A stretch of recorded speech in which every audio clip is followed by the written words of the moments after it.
જામનગર શહેરમાં માત્ર 20 દિવસના અંતરે હત્યાનો વધુ એક બનાવ થયો છે। આજે શુક્રવારે વહેલી સવારે 4-5 વાગ્યાની આસપાસ હત્યાનો આ બનાવ બન્યો હોવાનું જાણવા મળ્યું છે। આ બનાવ શહેરના લાલવાડી વિસ્તારમાં ઉમિયાનગર પાસે જીડી શાહ સ્કૂલના પાછળના ભાગમાં આવાસ યોજના નજીક બન્યો છે। હત્યાના આ બનાવમાં અખ્તર રફીકભાઈ ખીરા નામના યુવાનનો ભોગ લેવાયો છે। મૃતકના પરિવારજનોના જણાવ્યા પ્રમાણે 8 થી 10 જેટલા શખ્સોએ આ હત્યાને અંજામ આપ્યો છે। હત્યારાઓએ કોયતા અને બેસબોલના ધોકાનો ઉપયોગ કર્યાનું પરિવારજનો કહી રહ્યા છે। મૃતક યુવાનને માથા સહિતના ભાગોમાં ખૂબ જ લોહી નીકળી ગયું હોવાનું દેખાઈ રહ્યું છે। મૃતક યુવાનને કોઈની સાથે રિક્ષાની લેતી દેતી સંબંધે નાણાંનો મામલો હોવાનું કહેવાય છે અને મૃતકના પરિવારજનોના જણાવ્યા પ્રમાણે આ નાણાંના મામલે મૃતક અખ્તર ખીરાને સમાધાન માટે આ બનાવના સ્થળ પાસે બોલાવવામાં આવ્યો હતો। ત્યારબાદ હત્યાનો આ બનાવ બન્યો હોવાનું જાણ થયું છે। આજે શુક્રવારે સવારે આ બનાવ અંગે પોલીસને જાણ થતાં સિટી ડીવાયએસપી જયવીરસિંહ ઝાલા અને ગ્રામ્ય ડીવાયએસપી રાજેન્દ્ર દેવધા વગેરે ઘટના સ્થળે દોડી ગયા હતા। આ બનાવની જાણ થતાં સિટી એ ડિવિઝનના પોલીસ ઇન્સ્પેક્ટર સહિતનો સર્વેલન્સ સ્ટાફ પણ ઘટના સ્થળે દોડી ગયો હતો અને આ બનાવ અંગે પંચનામું વગેરેની કાર્યવાહી તેમજ મૃતદેહનું પોસ્ટમોર્ટમ કરાવવાની કાર્યવાહી વગેરે હાથ ધરવામાં આવ્યા હતા।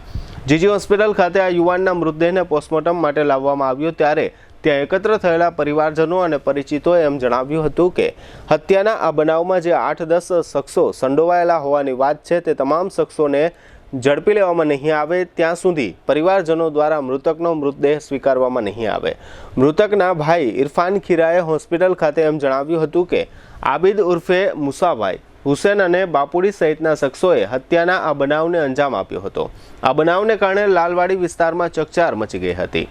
એમ પણ જાણવા મળે છે કે આ મૃતક યુવાન ગેરેજ ચલાવતો હતો અને એક વાત એવી પણ બહાર આવી છે કે મૃતકના પિતા રફીકભાઈના જણાવ્યા પ્રમાણે તેના પુત્રને ગુલાબનગર વિસ્તારમાં રહેતા એક શખ્સ સાથે વાંધો ચાલતો હતો। અત્રે ઉલ્લેખનીય છે કે મૃતક યુવાન પણ ગુલાબનગર વિસ્તારનો જ રહેવાસી હતો અને લાલવાડી વિસ્તારમાં ગેરેજનો વ્યવસાય કરતો હતો। હત્યાના આ બનાવ અંગે મૃતકના ભાઈ ઇરફાન ખીરા અને સિટી ડીવાયએસપી જયવીરસિંહ ઝાલાએ આપેલી ટૂંકી વિગતો પ્રસ્તુત છે। માતા પિતા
together.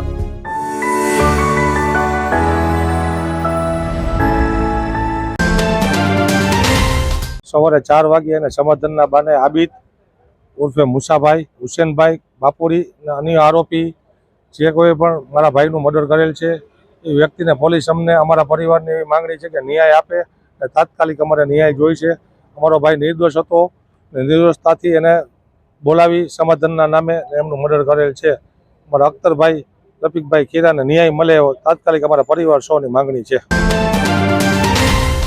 લાલવાડી વિસ્તારમાં આજે વહેલી સવારે એક મર્ડરનો બનાવ બનેલો છે જેમાં જે મરણ જનાર છે રફીકભાઈ ખીરા અખ્તર રફીકભાઈ ખીરા જે આશરે 35 વર્ષની ઉંમર છે અને ગેરેજના ધંધા સાથે સંકળાયેલા છે। એમનું આ વિસ્તારમાં લાલવાડી વિસ્તારમાં જે જગ્યાએ મર્ડર થયું છે ત્યાં હાલ પોલીસની તપાસ ચાલુ છે. તેમજ ભણનારને જે હોસ્પિટલ શિફ્ટ કરવામાં આવેલા છે ત્યાં ઇન્ક્વેસ્ટ પંચનામું અને પોસ્ટમોર્ટમની આગળની કાર્યવાહી હાલ ચાલુ છે. તેમજ સંભવત આરોપીઓને પકડવા માટે પણ સર્વેલન્સ સ્ટાફ તેમજ અલગ અલગ ટીમો બનાવી અને હાલ તજવીજ ચાલુ છે. આજે વહેલી સવારે આશરે 5 વાગ્યા આસપાસનો બનાવ હોય એવું પ્રાથમિક દ્રષ્ટિએ જાણવા મળે છે. પ્રાથમિક કારણમાં પૈસાની લેતી દેતી અથવા તો રિક્ષા બાબતની લેતી દેતી બાબતનું કારણ હોય એવું પ્રાથમિક દ્રષ્ટિએ જણાય આવે છે. બાકી આગળની તપાસ ચાલુ છે.